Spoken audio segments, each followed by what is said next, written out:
Appreciate that. Yeah. Gina, I'll put these safely in his room. Okay, great. Would you like some water? No, thank you. Very kind. Alrighty. We're kind of looking alike today with our colors. Oh yeah. Just like the movie. Right. We're rolling? Yes.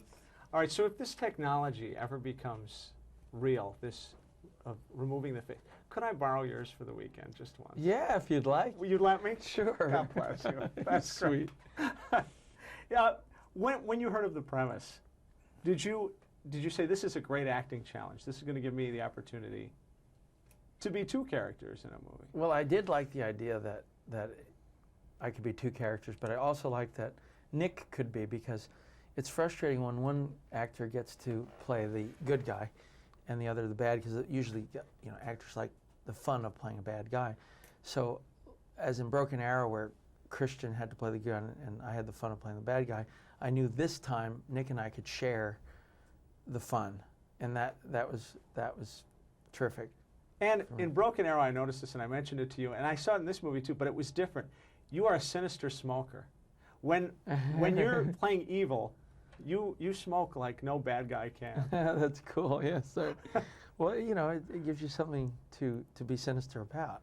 You know, especially when you're doing those circles. Mm-hmm. Right. I remember in the early '60s the adults doing so well. John Woo, you've worked with before. Did you learn something different the second time around? I think I always learned something from John, but it solidified how amazing he really is as a talent and a director.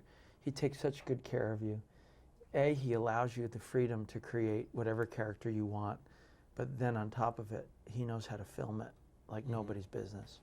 When you and Nick discuss this movie, is there a lot of time that you discuss that you say, okay, this is how I'm playing this character, and when you're playing him, I would look at this, or does that not happen? Do you not talk? Oh, we had to. We had to discuss all the pieces of the puzzle and how to connect the dots constantly, because we couldn't do something that the other guy would feel uncomfortable about doing later. You know, we had to be very aware of and respectful.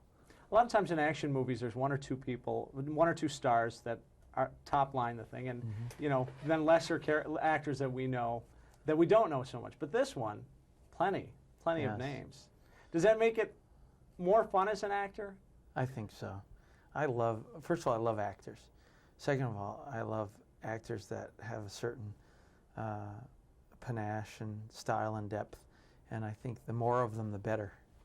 So do you talk about acting, that you love actors? Do you, when there's downtime?